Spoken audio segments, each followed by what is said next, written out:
उत्तर प्रदेश के एक छोटे से गांव कालेपुर की यह कहानी है। यह गांव दिन में बिल्कुल सामान्य लगता था, लेकिन जैसे ही रात ढलती अजीब घटनाएं शुरू हो जाती। गांव के लोग बताते थे कि गांव के बाहरी हिस्से में बने पुराने पीपल के पेड़ के पास रात में कोई भी नहीं जाता। वहां से हमेशा किसी के रोने और चीखने की आवाजें आती थी। रामू, जो कि गांव का सबसे निडर नौजवान था, इन कहानियों पर यकीन नहीं करता था।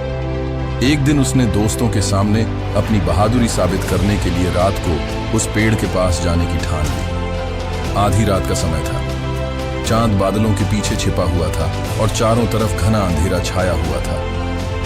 रामू हाथ में टॉर्च लिए उस पेड़ की तरफ बढ़ा। जैसे ही वह पेड़ के पास पहुंचा, हवा एकदम ठंडी हो गई और अजीब सी सरसराहट उसके कानों में गूंजने लगी। तभी रामू ने देखा कि पेड़ के नीचे एक सफेद साड़ी में लिपटी औरत बैठी थी। उसके बाल बिखरे हुए थे और चेहरा अंधेरे में छिपा हुआ था। रामू ने हिम्मत करके पास जाकर पूछा, कौन हो तुम?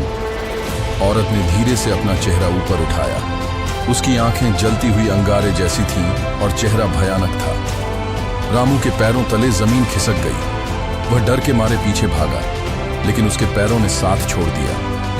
वह गिर पड़ा और फिर उसके कानों में वही डरावनी हंसी गूंजने लगी। अगले दिन सुबह गांव वालों को रामू गांव के किनारे बेहोश पड़ा मिला। जब उसने होश में आकर पूरी घटना सुनाई तो सभी के रोंगटे खड़े हो गए। उसी दिन से गांव वालों ने उस जगह को पूरी तरह से छोड़ दिया। कहते हैं कि वह आत्मा आज भी उस पीपल के पेड़ के नीचे बैठी हुई है, इंतजार करती हुई कि कोई और बहादुर उसकी सीमा